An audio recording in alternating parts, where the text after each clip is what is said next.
Je veux qu'on parle de la prise du pouvoir. Donc ce jour, à Joror, Begré est venu me souffler à l'oreille. Il dit, on l'a informé que le président Conte est mort, paix à son âme. Dès qu'il m'a dit, j'ai réveillé Dadis comme ça. J'ai dit, lève-toi. J'ai réveillé, j'ai dit, ah, on m'a informé que le président est mort. J'ai dit, Serge a confirmé. Le président est mort la nuit. Je fus être informé par la garde rapprochée même qui était au niveau du palais. Ils m'ont informé. Et moi aussitôt, j'ai informé le président Dadis, parce que nous étions ensemble la nuit là. Je lui ai dit, bon, frère, il faut rentrer chez vous. Moi, je rentre au camp. Je vais essayer d'aller au camp pour organiser la situation qui est arrivée. Je vous prie de regarder cette vidéo jusqu'à la fin pour mieux comprendre. Toujours contradiction sur la prise du pouvoir, qui a fait quoi, qui n'a pas fait quoi. Ça nous aide bien sûr à comprendre quelles sont ces personnalités devant le tribunal avant de faire notre point de vue bien sûr. Merci de regarder. Il a appelé, j'ai fui le premier à l'informer, parce que nous étions ensemble. Il a appelé.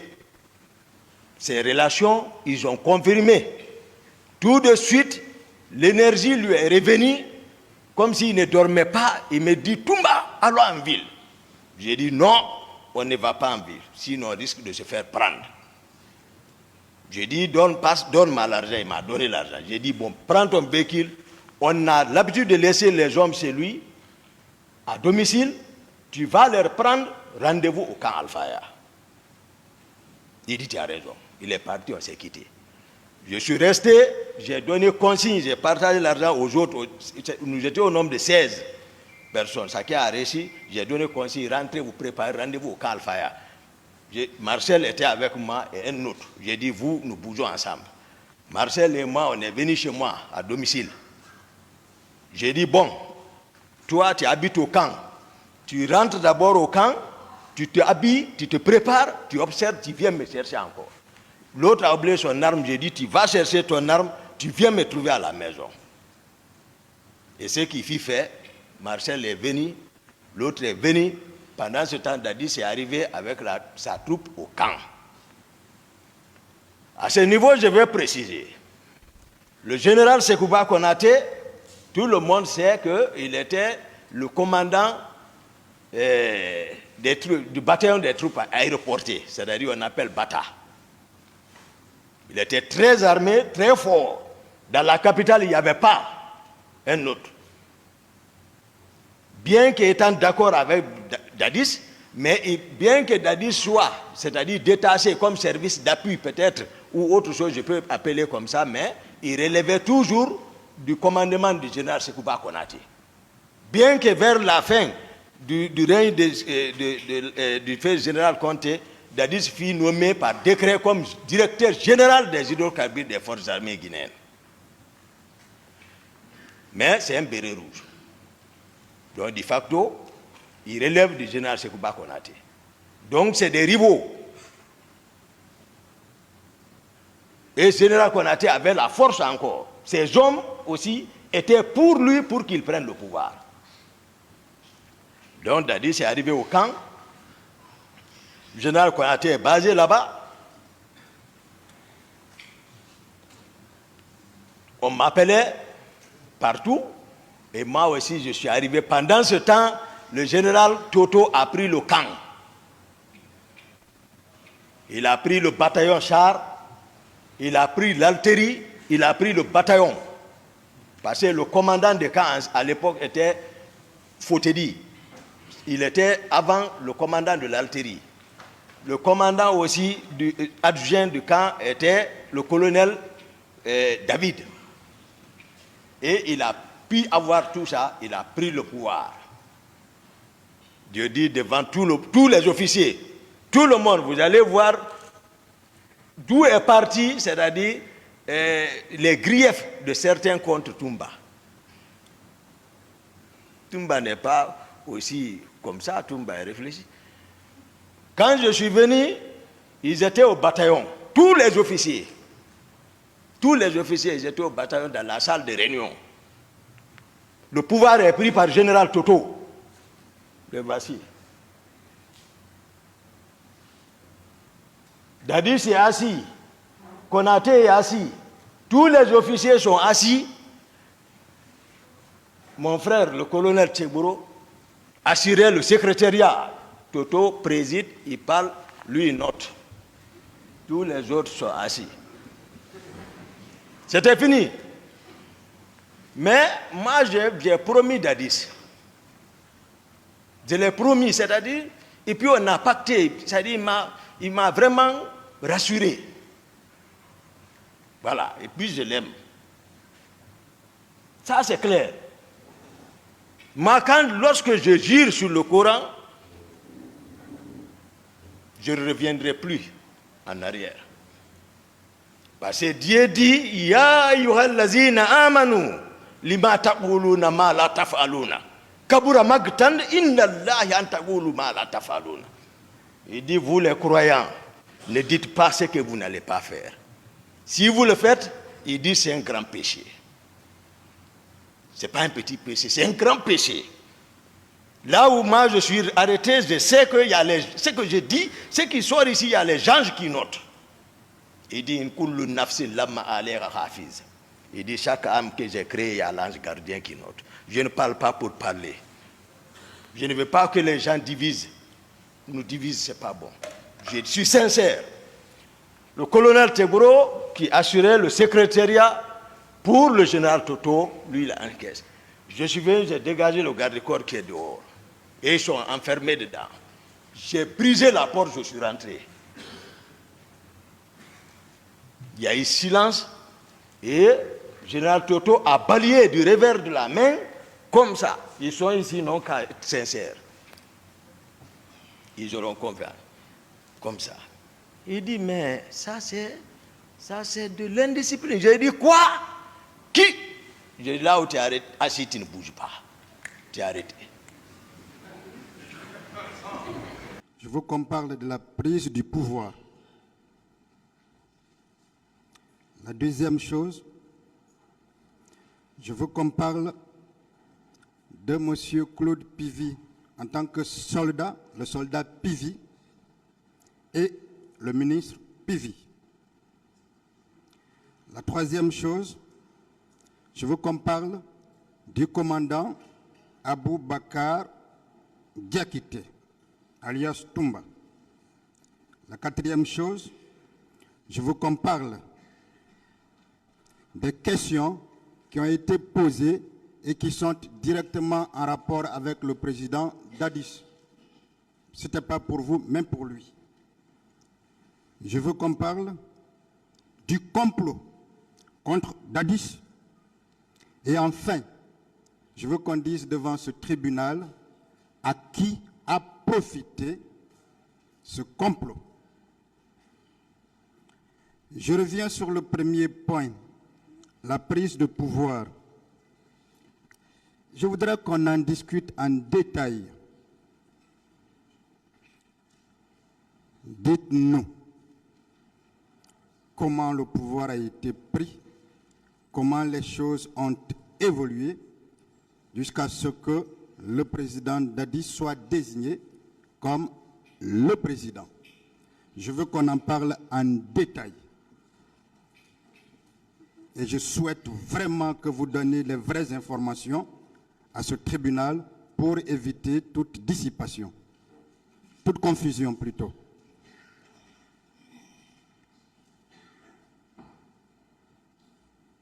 La question? Comment vous avez pris le pouvoir? Quels sont les rôles qui ont été joués par M. Claude Pivy, par les uns et les autres? Bon, si je veux parler de la prise de pouvoir, ce pouvoir, c'est depuis très longtemps, nous on avait siégé là-dessus de s'organiser à ce que, au décès, parce que, paix à son âme, le journal National Comté était déjà fatigué, auquel souvent, on se disait que bon, le jour où il sera mort, quand Dieu va l'appeler, le jour où il sera mort, le pouvoir, il faudrait qu'on le prenne. Mais, comme ce temps-là, c'est moi qui étais quand même le porte-parole de l'armée, donc toutes les équipes tournaient autour de moi pour pouvoir être renseignées des événements. Et dès que le président est mort la nuit, je fus être informé par la garde rapprochée même qui était au niveau du palais. Ils m'ont informé. Et moi aussitôt, j'ai informé le président d'Addis, parce que nous étions ensemble la nuit là. Je lui ai dit, bon, frère, il faut rentrer chez vous. Moi, je rentre au camp. Je vais essayer d'aller au camp pour organiser la situation qui est arrivée. C'est comme ça, il est allé, il était avec paix à son âme, Kelly, qui est son ami. Moi, je suis rentré au camp. Aussitôt, il y a eu le général Toto qui est venu. Et certains généraux sont venus encore me trouver là-bas, tel que le général Doumbouya, tous la Grandé. Un peu plus tard, on s'est déplacé, on est allé vers Bata. J'ai essayé de parler à les commandos qui étaient à Bata là-bas. Même le ministre de la Défense n'était même pas en place. C'est à partir de là-bas que je les ai demandé de l'appeler en tant que chef de bataillon qu'il vienne pour qu'on va essayer de siéger sur là-dessus. Alors, un peu comme ça, on s'est convenu la nuit. Et moi, j'ai dit au président d'Addis, j'ai dit que vous ne pouvez que vous présenter demain à 13h. À 13h, vous devez vous présenter. Tout va terminer à partir de 13h. Nous, on va mettre tous les points et on vous tiendra compte comment on va vous donner le pouvoir. Et quand la journée a été arrivée, ça trouvait que tout le camp était maintenant sous mon contrôle. Le camp était sous mon contrôle, où j'ai essayé de faire des groupes de bataille, char, de bataille, ainsi de suite. J'ai dit, c'est moi-même qui ai dit au journal Sekouba, j'ai dit, vous n'avez rien à voir là-dedans, chacun doit nous suivre. Nous avons les derniers mots. Paix à son âme, mon ami qui est Issa Konaté. On a beaucoup siégé là-dessus. Et là, quand le moment arrivé, tout le camp était rempli. On s'est demandé de rentrer au bureau du général Sekouba pour qu'on va se donner les derniers mots. Mais ce n'est pas tout le monde qui doit rentrer dans son bureau. J'ai demandé que 3 personnes, plus ou moins 4. Donc, il y avait moi, il y avait Père son âme Issa, il y avait le général Sekouba et le président d'Addis. Nous étions au nombre de 4. Ils sont là. Vous pouvez demander aussi certains militaires derrière moi. Tout s'est passé au camp Alpha à vue d'œil de tout le monde.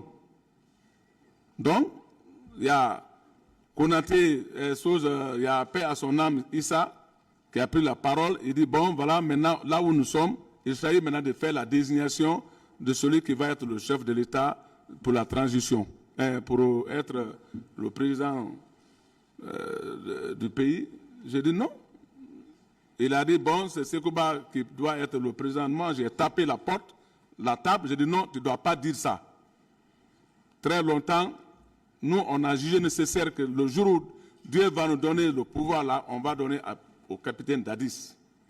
Parce qu'il nous a donné beaucoup de conseils très longtemps. Et c'est comme ça, ce pouvoir a été pu donner au capitaine d'Addis.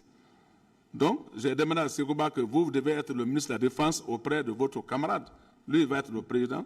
Nous devons être des ministres autour de vous. Un peu comme ça, c'est comme ça. De là-bas, on est sorti. On est allé maintenant au bataillon du camp Fer, là où on a organisé maintenant les autres officiers supérieurs pour pouvoir organiser ce qu'on appelle le CNDD, c'est-à-dire les membres du CNDD, c'est-à-dire les généraux Toto, ainsi de suite. On les a dit d'organiser ça et quelques minutes. Moi-même, Claude Pivis, c'est moi-même qui étais à la porte. Vous pouvez demander les officiers supérieurs qui étaient le temps là, au camp Fer là-bas. Il n'y avait pas, même un sergent ne pouvait pas rentrer là-bas, ni même un lieutenant. Non. Ce n'est que des officiers supérieurs que j'ai permis de siéger, de faire la liste. Et à un certain moment, j'ai demandé que bon, ça suffit. J'ai demandé au capitaine, j'ai dit, vous pouvez vous lever, vous et le général Sekouba, vous allez descendre. Le temps est arrivé maintenant, on va essayer de vous présenter devant les militaires, comme quoi vous êtes le chef de l'État, et on va aller à la radio pour vous présenter. C'est comme ça a été fait. Si je vous comprends bien, ça veut dire que vous êtes celui qui a informé pour la première fois M. Dadis Camara du décès du président Lansana Conté. Bien sûr, moi je l'ai informé à table. Ça veut dire que c'est une contre-vérité lorsque M. Toumba dit que c'est lui qui a murmuré à l'oreille du président Dadis.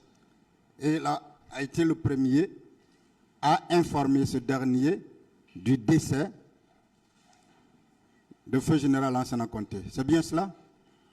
Moi, je ne peux même pas confirmer ce dernier, parce que le temps là, lui, comment il pouvait aller? Il n'était même pas en contact avec la présidence. C'est moi qui avais en contact avec la présidence. Parfait. Parfait. Vous savez pourquoi je tiens à ce qu'on en parle et on va en parler? Je suis venu de l'aéroport ce matin pour ici. J'ai beaucoup de photos qui ont été prises directement ce même jour-là. Je ne sais pas, avec la permission de M. le Président, je peux lui montrer ces photos, M. le Président. Les photos sont... Nous allons les imprimer sur la prise du pouvoir, le même jour même. Où sont les photos? Je les ai là. Vous pouvez les imprimer, après vous les enverrez pour lui montrer. Promis, M. le Président, ce sera fait. Mais est-ce que quand même vous vous rappelez de la salle qu'on appelle amphithéâtre au camp Alpha Yaya? La salle? La salle est dénommée amphithéâtre.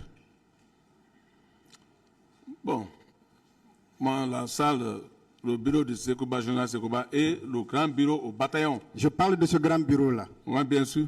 Où vous avez dit que vous étiez devant, où vous êtes effectivement devant. Oui. Ce jour-là. C'est moi-même qui les ai ordonnés, j'ai dit de me suivre. Ils doivent me suivre, maintenant on sort pour aller maintenant. J'ai toutes les photos prises le même jour. Mais nulle part, j'ai vu la photo de M. Aboubakar Diakité. Est-ce que cela remet en cause le fait qu'ils disent qu'il a été essentiel dans le rôle joué pendant la prise de pouvoir? Moi, c'est devant le barreau ici que moi, j'ai attendu parler que j'ai fait ça, alors que tout s'est passé devant les militaires guinéens. Les militaires guinéens en ont témoin. C'est parfait.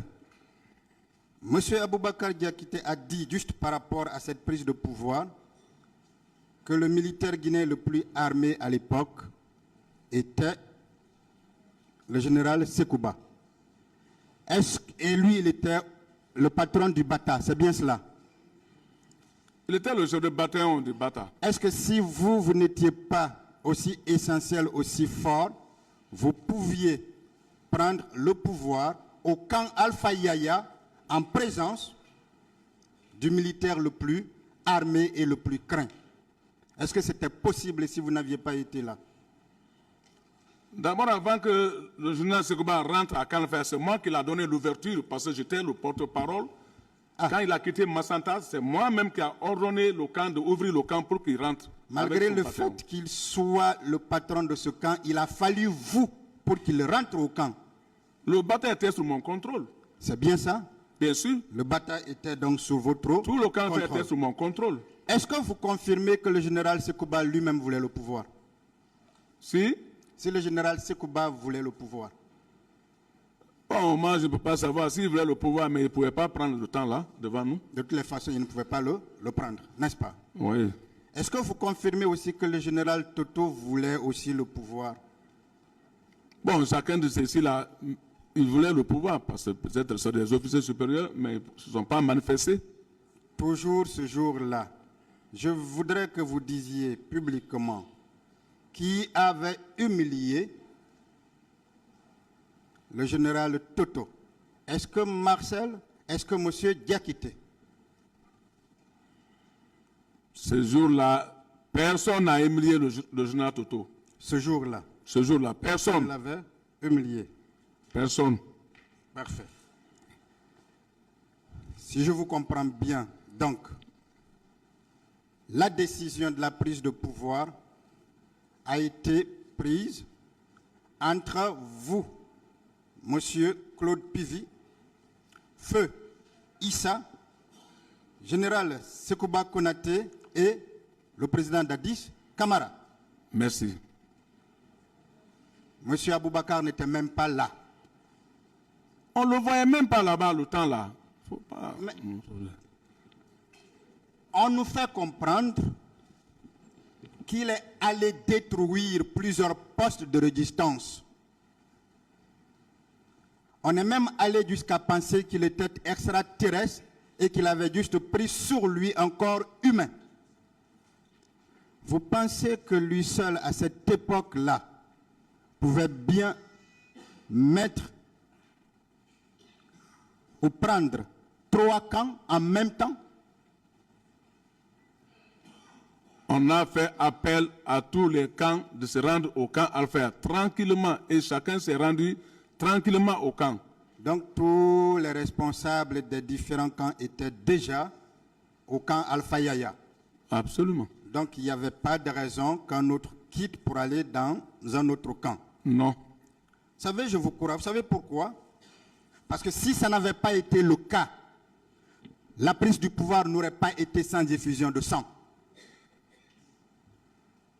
Si des camps s'étaient levés contre vous, on aurait eu du sang en Guinée.